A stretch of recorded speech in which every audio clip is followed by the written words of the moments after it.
Illuvium Zero Alpha Season 1 is here. We know we can collect 15 blueprints during the season. We're still not getting the fuel for another 6 months until we get to open beta, which is expected at the end of this year by Q4 2023. But that doesn't mean we shouldn't be speculating on what our land can give us as a return. In this video, that's exactly what I'm going to show you. Based on how many players, how much we expect them to pay into the game, and then how much you can earn for whatever land plot you have. As always, this is not financial advice. This is speculation, but I think I've come up with a very simple calculator that can give us a really good idea of what we can expect in the future.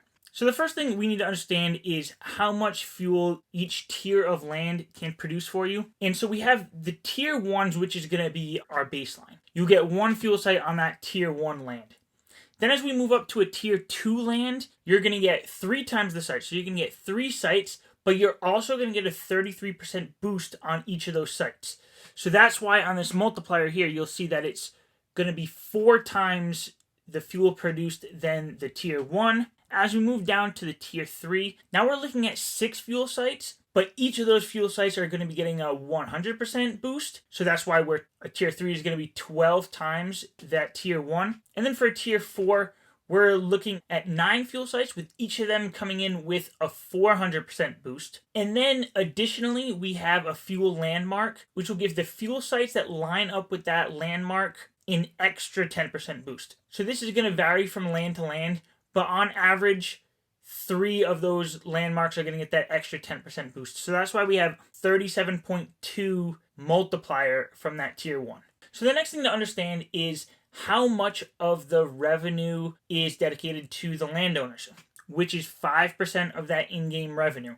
The other 95% is going to the DAO and revenue distribution for the ILV stakers, but the landowners are promised that 5%. So to make this calculation, we need to estimate how many players we expect to have and how much we expect each of those players to spend on this game. Now this is where it gets into some, wild speculation, but I did do a little bit of research and here's what I found. So there was one article here that talked about when you calculate all the cost that goes into being a gamer, they're showing in this study that the average gamer is spending around $76 per month. Now, this is including, Web 2 games where you actually have to purchase the game, subscription models, but $76 is pretty high for an average spend per month on these games. There's also some other studies that the numbers are closer to $15 to $20. This one in particular says $17. This article was looking more at in-game purchases for mobile games. And then just one more article that you can see from 2019 to 20. There was a small drop off from $19 to $17. And then 2021 went to almost $20. 2022 went to $24. And I also saw other articles in here that show how that trend is going to continue going up. So on top of all that, we actually do have a little bit of data for Illuvium if we look at Illuvium Beyond. Now, the numbers here are kind of crazy, but we can definitely get a feel of what our core community right now is doing. And so you can see here, we only have 7,300 wallets holding Illuvatars, and there's been a total of almost 58,000 mega discs purchased and 110 standard discs purchased. If you go with an average price of around $9 and around $46, we're looking at our community in Illuvium Beyond spending an average of $200 per month. Now that definitely seems very high, and I don't expect it to be this high going forward, especially as we get new gamers into the ecosystem. But another thing to keep in mind is that this isn't Web 2, this is Web 3. When you spend money in this game, you are retaining some of that value. Whether it's these Illuvatars or Illuvials or blueprints, whatever you're getting in this game, you will be able to sell on the open market whenever you want. If you want to leave the game, you can recoup a lot, sometimes even more of what you put into it in the first place. So I do expect the spending for Illuvium to be higher than the average Web 2 game. And so the next thing we want to look at is how many players we expect to have in this game. So if we look at Fortnite, again, this is a mainstream Web 2 game, so I don't expect the numbers to be this high. But in their first full year, 2017, they were up to 20 million players. Second year, they went up to 125 million.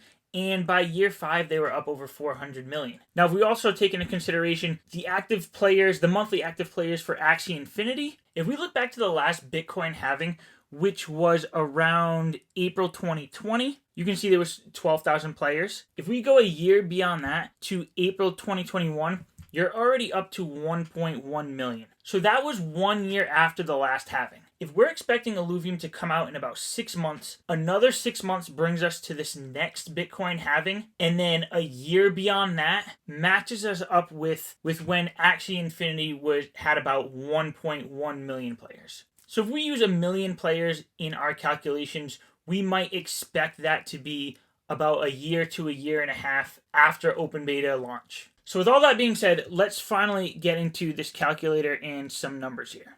So let's start out with that 1 million. If we have 1 million players, and we'll stay right here at the $25 per month, which I think is a little low, but we'll start with that number. Down here, we can see that a tier 1 plot is going to be returning about $14 a month.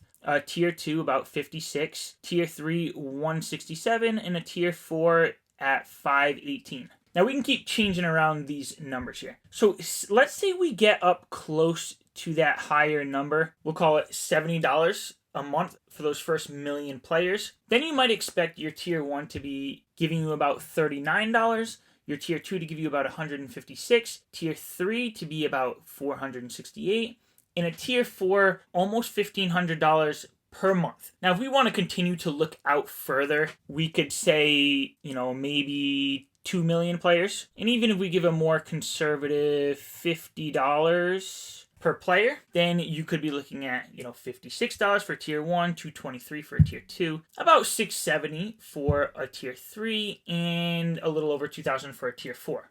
Now, we could speculate beyond this, say 3 to 4 years into open beta, but by that time, I do expect there to be another land sale, at least one more. So there's 20,000 plots out right now out of a total of 100,000. We don't know when the next land sale is going to be, but the team has said that they won't have another land sale until the demand in the overworld calls for it, basically. So I would say, once we're approaching over, 2 million, 3 million, at that point, we probably will have another land sale, which will double the amount of fuel that can be put onto the market, and these numbers will drop down at some point. But if you're looking at these numbers and you have a tier 1 and you're thinking like, oh, I might only earn $30 to $50 per month, and that just, maybe it doesn't sound worth it to you, I do have some good news for you. So these numbers are reflecting as if every land plot is played optimally for fuel. Now, there's a couple of reasons why that won't happen. The first reason is you're going to have people who are, big whales who have a lot of these plots of land, may choose not to play them at all. Maybe their long-term play is just to hold until the land plot gets value itself and then sell that plot off. Some may try lending theirs out, but then you have people who don't own the land playing it, who might not be as incentivized to play it optimally. So you're already taking a chunk out of the system for people who are just not going to play their land, or people who are just not going to be up to date with it, be efficient in building out that land. The second thing we have to consider are that blueprints are a thing. There are going to be a lot of people who are going to be really searching for those blueprints, finding that biodata and researching to obtain these blueprints. Now, if you're going to optimize your land to be efficient for blueprints, you're actually going to be taking away from the fuel that you're going to be selling to the market. Because you're going to be building out more structures for blueprints, so you're going to have less space for other structures on your land. And also, when you're collecting biodata and researching these blueprints, it's going to cost some fuel to do that research. So every plot of land that is optimizing for blueprints means another land is going to be getting a little bit more value in terms of that fuel. So it's hard to make an estimate on this, but if you think up how many plots do you think are not going to be played, how many plots are not going to be played efficiently, how many plots are going to be optimized for blueprints, and you plan to optimize yours for fuel, you might be getting, 25-50% more. Maybe you'll be getting double what these predictions are saying. So if you want me to input anything into this calculator, like say you've done some of your own research and you're saying, oh, I think there's going to be around 1.2 million, and I think the average gamer is going to pay $19 per month Leave that in a comment down below and I'll fill in those numbers and I'll respond with how much fuel your plot of land could make. But anyways, I hope this was helpful. This is not financial advice, it's for educational purposes only. But yeah, if you're not subscribed already, subscribe because I'm going to be making more of these as time goes on. Catch you in the next one.